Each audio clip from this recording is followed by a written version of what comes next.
Hello everyone, today is 11th of June. My name is Sahil and welcome to the newspaper analysis. Now guys, first of all, let's take the overview of the entire newspaper. Now, this is the page number 1 and guys, on to the page number 1, there is no news which is important for the UPSC examination. Basically, regional news and news with respect to the rising number of cases has been given.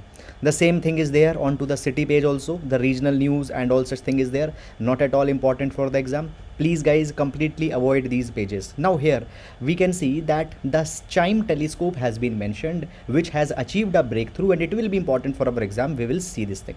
Then guys, moving forward, now here we can see that this particular article is talking that how we need a world which is without the borders, we need a world which is not divided. However guys, into the articles nothing substance has been given. If you want just to see the style of writing, you can read this article, otherwise nothing important. Then guys, this particular article is talking that how the BJP government is trying to intimidate the West Bengal government, and all that controversy is there. So guys, it is a very politically inclined article, not needed for the examination. Now, this particular article is talking about the growing terrorist threats into the Northern Africa, particularly into the Sahel region. So we will see this thing what has happened. Then guys, this particular article is talking that how the chief ministers into the opposition states, they are coming against the government. However, again, a politically inclined article, substance with respect to the examination is missing. Now guys, this article is talking that whether the retired officials will be allowed to disclose the information. So on both the sides there are some views. We will see this thing. Then guys, this particular article is talking about the 2021 to 2030, the decade for the ecosystem restoration. We will see this thing. Then guys, next page. So here we can see that onto this particular page again the basically political news etc has been given, not important. Then guys, further moving, here we can see that it has been mentioned that how a particular organization is helping the women to become startup ready. So as a case study we will see this thing. Then further we can see here into this particular article that the Supreme Court justice has called that the election commission needs to remove the criminalization into the politics. So we will see this particular article. Then guys, after that here we can see that how the focus is missing even till now onto the healthcare workers and the frontline workers with respect to the vaccination. So we will see that what has been given here. Then guys, further moving, here we can see that the Joe Biden and Johnson, they are seeking to write a new Atlantic Charter. So we will see this article. Then guys, here now the US had decided to donate 500 million doses to the world. So that is one particular development. Then guys, onto the business page, here just the news with respect to the trends into the different sectors etc is given, not important for the examination. Then guys, moving to the next page into the sports also, there is nothing important. So guys, that is the overview, and now let's discuss these articles one by one. Now, first of all, guys, let's take the GS quote for today. So today we will be taking a quote from Mother Teresa.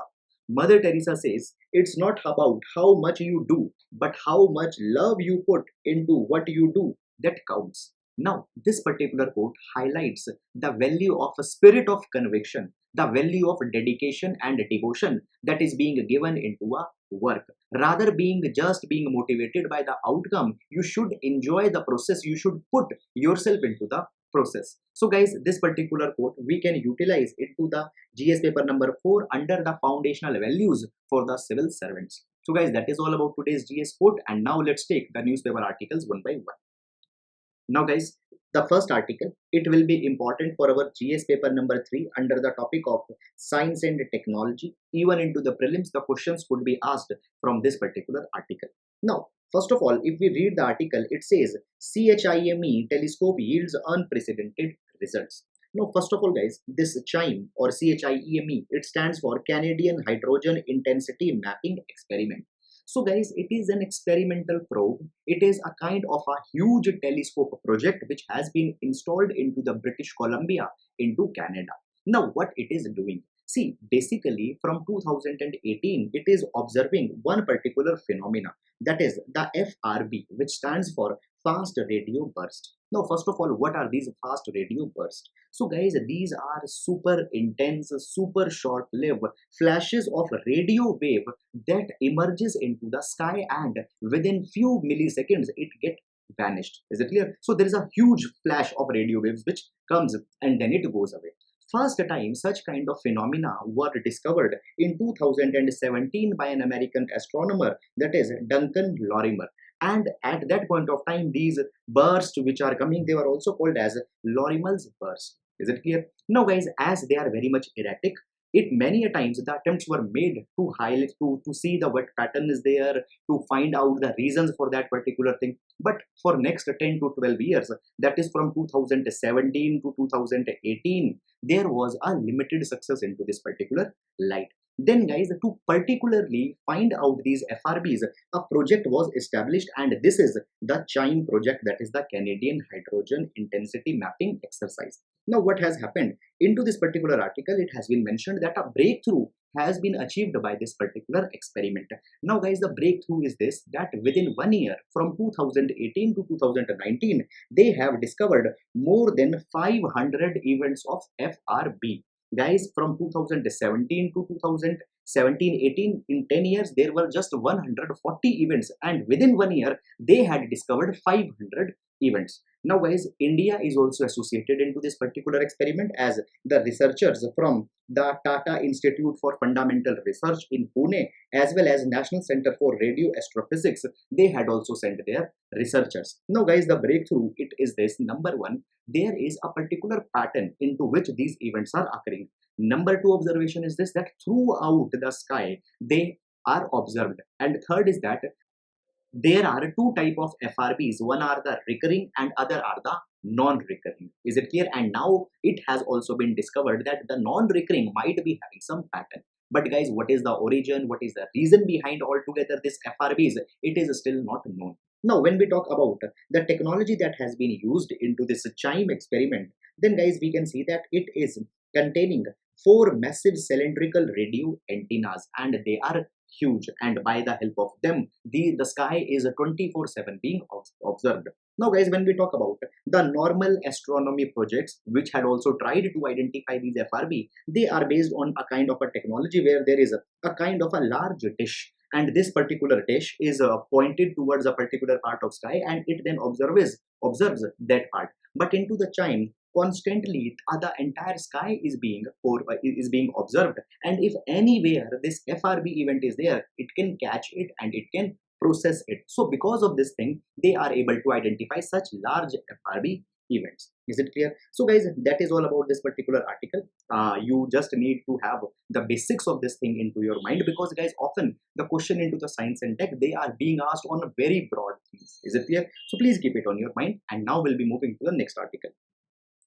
Now guys, this particular article is discussing about a recent directive or recent amendment that has been made by the government into the pension rules. Fine. And here we will try to see that what are the implications of such a decision.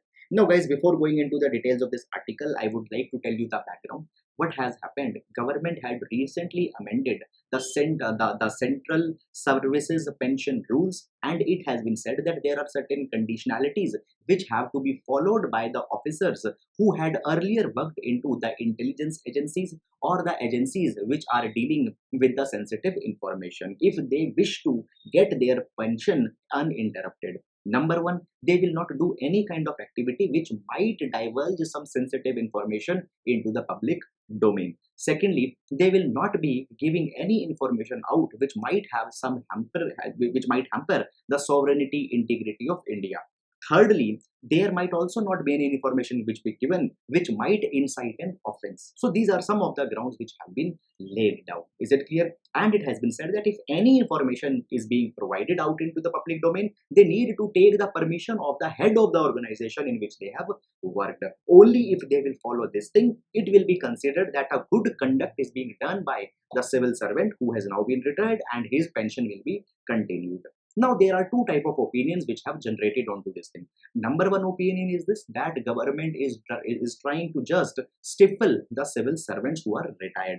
Other is this, that okay, it is nothing bad, rather such kind of thing was needed. So guys, going only into this particular aspect. So already we have discussed the amendment. So amendment has been done into the rule number 8(3)(a). Is it clear? Now, further, guys, when we talk about this particular aspect, see, it is not for the first time that the sensitive information is being kept secret already we have the OSA, that is the Official Secret Act of 1923, and it provides that any information which government believes is sensitive can be classified, and that classified information cannot be put into the public domain. So under the OSA also, the officials belonging to the secret services or such kind of sensitive organizations were covered. So that thing was there. But guys, what had happened? Now government had made these grounds very much clear, very much elaborate. It's clear. So this viewpoint says that nothing extra had happened. Already such kind of arrangement is there. But on to the other hand, a new a kind of other critical suggestion is that now government has used the word sensitive explicitly into the pension rules, and what exactly this sensitive means nobody knows, and by exploiting it, even the civil servants who are trying to question the government's narratives, their pension will be stopped as an act of intimidation. For example, guys, what happened with respect to the handling of the COVID and with the Central Vista project, more than 60 retired civil servants, they sent a letter to the Prime Minister, and it was seen that it is a kind of an act of intimidation. Fine. So to curtail such kind of events, it has been said that such kind of legislation, such kind of rule has been brought. Moreover, it has also been seen that many of the civil servants, after their retirement, they are writing books, and into the books they are bringing out the critical aspects of behind the governments, behind the leaders, and all such kind of things. So, in order to stop that particular thing, also it has been said that government had came out with this thing. Now, guys, a comparison emerges when we talk about the Western countries such as the US. There also the retired officials have written so many of the books. In comparison to that, in India, very less books have been written, but still even that thing is being curtailed by the government, so that thing has been done. Now a question comes that, guys, whenever we are talking about stopping the sensitive information, fine, it is violative of freedom of speech and expression, but at the same time the freedom of speech and expression is not absolute right. Is it clear? It can be curtailed into the name of national security. But there also comes a thing that though we are stopping some sensitive information, but we need to have a flexible approach that whether that information is still relevant or not. For example, in India we have a tradition of classifying the information under the Official Secrets Act. Now, guys, such a tradition also exists into the USA. But USA, there is also one more precedent. That is, after 30 years, the files which were classified, they will be declassified, because now it is not a kind of an immediate it is not the ongoing operation, and therefore the implication will not be there. But in India, we don't have such kind of mechanism. For example, guys, there is the Henderson Brooks report that was prepared in lieu of 1962 war that happened with the China.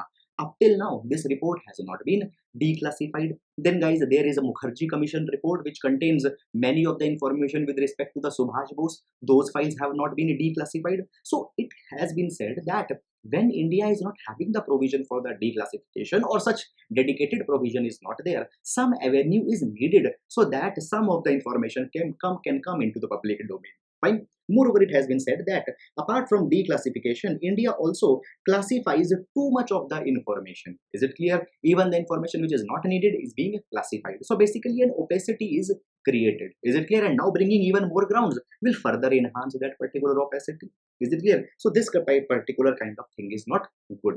However, guys, as a way forward, as a balance, we can provide that rather than giving outright right to publish, government should come out with a protocol which is based on a objective criteria. Is it clear? Moreover, with respect to the classified files, an SOP, that is a standard operating procedure, is also needed to be brought out, that in what time frame, in what particular manner those files will be opened for the public. Is it clear? So that is all, guys, which has been provided into this particular article.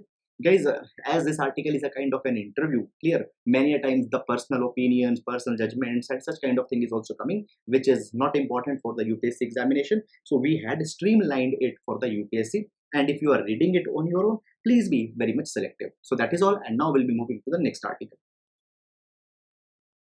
Now, guys, this article, it is talking about the environmental conservation that is to be carried, and therefore it will be important for GS paper number 3 under the section of environment and ecology.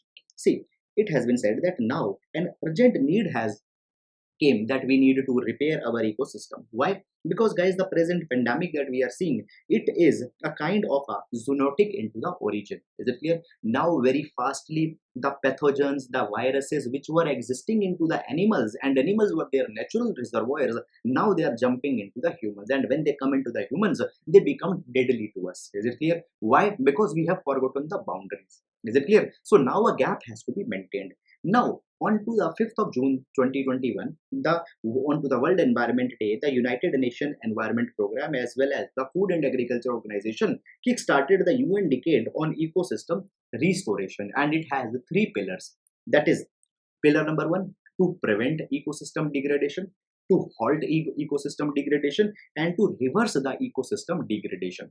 Now guys, this particular decade, that is 2021 to 2030, is also crucial from other aspects also. For example, the Sustainable Developmental Goals deadline is 2030, and many of the Sustainable Developmental Goals, they depend on the environment and ecological conservation. Secondly guys, this particular these 10 years are also important if we want to achieve the goals of the Paris Agreement, where we said that we will aim to curtail the temperature rise up till 2 degrees Celsius, and if possible up till 1.5 degrees Celsius. So whatever is being done into this decade will define whether all such kind of things will be achieved or not. So guys, therefore it has been said that India also needs to work proactively so that this decade can be made as a success. Now India's track record with respect to the environmental conservation has been good, but some other steps are also to be taken up. So guys, here what has happened, three things which are to be done by India has been suggested, and we will be seeing them one by one. So first of all, it has been said that there needs to be a very dedicated and a concerted effort that how the carbon emissions in India would be reduced. Now guys, we need to reduce the carbon dioxide emission by 45% by 2030, and we need to achieve the net zero emission by 2050. Now guys, this 45% comparison has been done in the context of 2010. Whatever we were emitting into that year, in comparison 45% reduction is to be carried. Now the net zero means that whatever carbon dioxide we are emitting, the same amount we are able to sequester. We need to plant more trees, we need to use other green technologies, etc. Now guys, this particular thing is very much needed if we want to achieve the target of 1.5 degrees Celsius. However guys, moving a little bit beyond this article, India always gives one argument. India says that up till now, the per capita emission of India is very much low, and India is a developing country. Our immediate concern is to remove the poverty. Is it clear? So therefore, we will not take any target for the net zero. Is it clear? But and at the same time, one more argument is given that there is the combined but differentiated responsibilities, and as per the principle of CBDR, we are even not entitled to take a pledge, to take a promise. But now, into the article, it is being suggested that onto the humanitarian grounds, onto the grounds that there is a bigger problem, we should take a promise. So that is thing. Then guys, it has been said that into this particular capacity, we need to transform a large number of things. For example, our energy system. We need to move away from the thermal energy to more of a renewable energy. The land use, is it clear? Then the agriculture, forest, urban development, infrastructure, our own lifestyle, all these things are to be protected, and they are to be molded into a sustainable manner. So that is one thing that India needs to do. Then guys, the second thing comes that we also need to transform our economic and financial production system towards sustainability. So we need to orient the green growth, blue growth. Is it clear? Green growth is this, that how by incorporating the elements of the ecology, we are bringing the economy. Is it clear? If you talk about tourism, bring the ecotourism. Is it clear? If you talk about manufacturing, introduce the green manufacturing. Is it clear? So such kind of things are to be done. Now guys, into this thing, there is one more concept comes, that is the considering the natural capital. Now natural capital guys simply means that whenever, for example, we want to carry the development, we cut the forest. Is it clear? We don't consider that this forest which we have cut also had its own cost. Is it clear? So natural capital, to align a kind of a cost, to align a kind of an economic value to the natural resources that we are having, we need to eliminate the environmentally harmful subsidies. Is it clear? So all such kind of subsidies onto polluting vehicles or whatever is there, we need to remove it.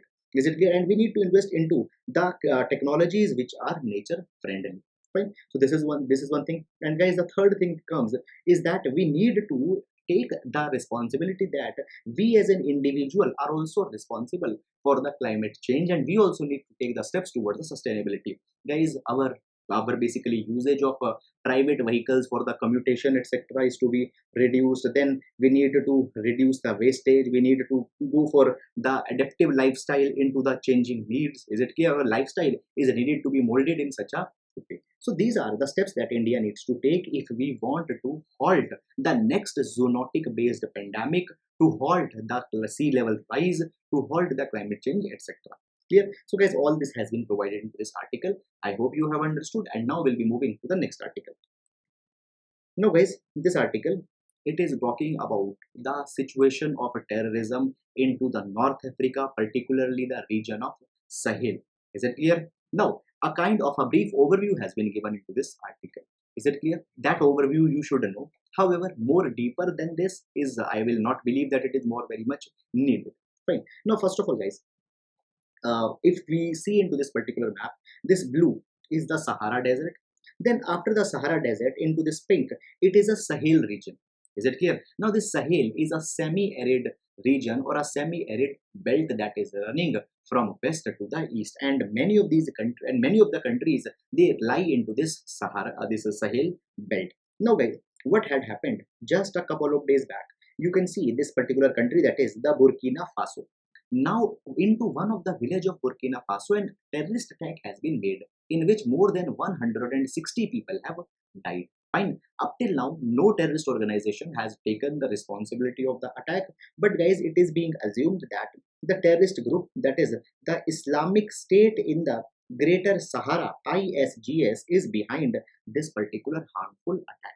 Now it has been said that as a whole, the countries within the Sahel belt, they are suffering the terrorism. For example, guys, what happened just into the March, an attack was made into the Niger, in which more than 137 people died.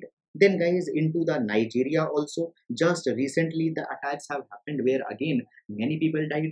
Then guys, in the Mali from 2013, regularly the terrorist attacks are happening. Is it clear? So basically the region has become a hot breeding ground for the terrorism. And into this particular region, the major terrorist organizations are, for example, number one is the ISDS, that is the Islamic State into the Greater Sahara, which we already talked about.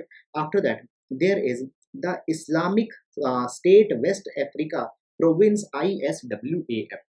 This is one organization. Then there is the Jamaat Nasr al-Islam Muslimin. After that, there is the local Al-Qaeda branch into the Mali. And then guys, there is also the Boko Haram. So these are the major terrorist organizations which are operating into the Sahel region. Now, there is one more disturbing observation which is also come, that this ISGS, which is responsible for the attack into the Burkina Faso, is making a grand alliance with the other organization, that is the Jamaat Nasr, so that collectively they can gain a greater control into the Sahel region. So guys, this is one problematic thing. And secondly, many a times these terrorist organizations are also fighting with each other, and the toll is paid by the common people. For example, we can see that the Boko Haram, it is constantly fighting with the ISWAP, that is the Islamic State West Africa Province. So that is also a bigger problem. Now guys, it has been said that as a whole, the entire Sahel region, North Africa, has been went into the lawlessness, and this lawlessness is majorly caused by the irresponsible policies of the West. For example, guys, it was seen that in 2011, a kind of an intervention was made, and the Gaddafi, it was ousted from the Libya. And when he was ousted from the Libya, a kind of a negative thing happened, that he was acting as a kind of a stronghold. He was a bulwark into the Northern Africa, and he was bringing a stability. Now after that, what happened? The Libya became a breeding ground for the terrorist organizations. The vast expanse of desert had turned into the lawlessness. After that, guys, here the France had also led to some kind of an irresponsible activities. For example, in the 2013, there was some insurgency which started into the Mali. Now France intervened into the Mali, but did not bothered that when the insurgents went to the other countries, that they are also to be controlled. Moreover, guys, when we see that there were the insurgency that was going into the Iraq, Syria, there we had tried to control the ISIS, but militia had now come into the Sahel region, into the Africa. But for this particular area, the Western world is not coming out with any kind of a policy. So guys, it has been said that now the Western world needs to be awakened from the humanitarian crisis that is holding into this part of the world, and some dedicated policy is to be charted out. Fine. So that is all guys which has been provided into this particular article, and now we'll be moving to the next article. Now guys, this article, it is talking about the criminalization of politics and the steps that could be taken by the election commission. Fine. So a reference has been given. Guys, you can utilize into the GS paper number 2, fine, criminalization of politics. Now see, when we talk about the steps that have been taken, so into that direction, in 2020, the Supreme came out with a kind of a guideline, and Supreme Court said that the decriminalization of the politics is to be carried.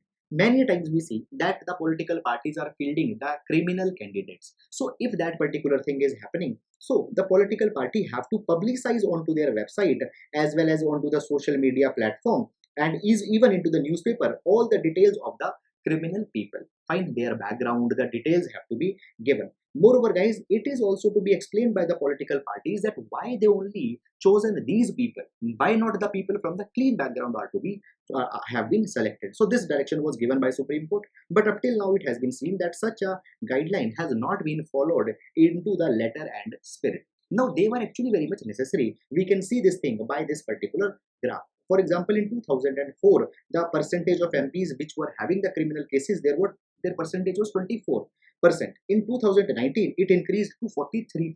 Clear, and the trend is going on. So guys, into this capacity, now what has happened, the Madan B. Lokur, who had been the retired judge from the Supreme Court, he had said that the election commission also needs to take the step. Under article number 324 of the Indian Constitution, election commission has the considerable powers that they can take the step. For example, it can make the people who are having the criminal cases ineligible into this direction, but nothing has been done. So therefore, a proactive role is to be played by the election commission. Moreover, guys, the judiciary also needs to play further proactive role by coming with such kind of a guidelines that it has came in 2020. And not only the guidelines are to be given, if they are not being followed, then contempt action should also to be made. So this is an observation actually which has been made into this particular article by the Justice Madan B. Lokur. Fine, it was a part of a webinar that was going on, which was organized by the ADR. Now guys, the name of ADR actually is important one, because the ADR stands for Association of Democratic Reforms. It is an NGO which is compiling the data with respect to the criminalization of politics, and the data such as the 43% criminalization has been reached, it was also given by the ADR. So into your answers you can mention the name of it. So that is all about this article, and now we'll be moving to the next article. Now guys, this particular article is talking about a considerable lapse that is there into the vaccination. Now, when we talk about the vaccination, all of us know that into the first phase, the vaccination was opened for the healthcare workers as well as the frontline workers. Fine. But guys, up till even now, considerable time has been passed. In January, it got started. But up till now, the 100% vaccination of both these groups had not happened. Clear? Nearly 80 to 85% people have taken the first dose, and the second dose had even been taken by less number. Fine. So here some data has been given. Here guys, we can see that the first dose for the healthcare workers, it is just 82%. Is it clear? And when we talk about the second dose, it is just 56%. Clear? So just half people have taken the second dose, and considerable lash has been there into the Punjab, Maharashtra, Haryana, Tamil Nadu, Delhi, Assam, etc. Then for the frontline workers also, it has been said that the national average is just 85%, and the ones who have received the second dose, it is just 47%. So guys, into this particular direction, the art basically we can just provide that government needs to sensitize the healthcare workers as well as frontline workers. Many times there are the attitudinal biases that are to be removed. Many a time there are the cognitive limitations that what this vaccine will do to their body, that is to be reduced so that they can come forward and can take the vaccines. Many a times guys, there are many of the illogical apprehensions which are there into the people, and those apprehensions are to be removed, because only if our healthcare workers, our frontline workers are confident into the vaccine, then only they can propagate that message to the masses, to the common people. So that is the basic idea that has been given into this particular article. So that is all. Now we'll be moving to the next article. Now guys, here we can just take the example of one particular organization as a case study. We can provide its name into the answers related to the GS paper number 1 and 2 for the women. See, there is the Center for Innovation, Incubation and Entrepreneurship. Clear? And this particular center into the Rajasthan is working for the Women's Entrepreneurship Development Program, so that women can be provided some leadership skills, some soft skills, some communication skills, so that they can start up their own startups. Because guys, when we talk about India is having one of the world's largest startup ecosystem, but at the same time, startups which are being managed, which are being driven by the women are very much less. So at this particular center, that is the Center for Innovation, Incubation and Entrepreneurship, they are exposing the women with the theories as well as practices into the startup ecosystem. The women are being taught that how they can develop the business models, the financial expertise is being given, operational planning is being taught to them, then market research, funding sources, how to do all that thing is being taught. So guys, this is actually a kind of a very good initiative to enhance the capacity of the women, because many a times we see that there is a kind of a huge disparity between the men and the women, particularly into the economic sphere. So guys, please give the reference of this particular initiative that has been taken up into the Rajasthan. So that is all, and now we'll be moving to the next article. Now guys, this particular article talks about the growing cooperation between the US and UK. Now guys, first of all, when we talk about the Atlantic Charter was a important and a decisive document that was signed in 1941 between the British Prime Minister, that is the Winston Churchill, as well as his counterpart into the USA, that is the President Franklin D. Roosevelt. And Atlantic Charter contained actually the blueprint that the world after the World War II needs to be developed, where the trade will be important, disarmament will be carried, and the right to self-determination to all the people is to be given. Moreover, guys, it also envisaged the framework for the United Nations as well as the NATO, that is the North Atlantic Treaty Organization. Now, guys, it is being said that a time has come that a new Atlantic Charter is to be signed, because now the democracy is to be protected. Now the unilateralism is to be protected. Now, basically, guys, they are also indicating the China's substantial rise which had happened and how it might threaten the democratic countries. It is being signaled out here. So guys, just a kind of an affirmation of the statement that has been given. But there are also the challenges, that whether they will be able to find a common ground or not, because when we see the Boris Johnson as well as the Joe Biden, they don't have very good relations. For example, the Joe Biden, when he was aspiring for the presidentship into the USA, he mentioned the Johnson as the emotional and physical clone. He even opposed the Brexit, and because of these particular factors, there might be a kind of an irritant which could be there. But now, as a kind of a joint statement had been given with respect to the New Atlantic Charter, we can see that they are trying to overcome that old past. So that is all, guys. Nothing much important to be observed here, but just to be updated with the world affairs that is going on, we will see this thing. Okay, so that is all about this article, guys. I hope you have understood it. So friends, that is all about the today's newspaper discussion. Guys, I believe that you are finding the utility into this discussion. Thank you so much.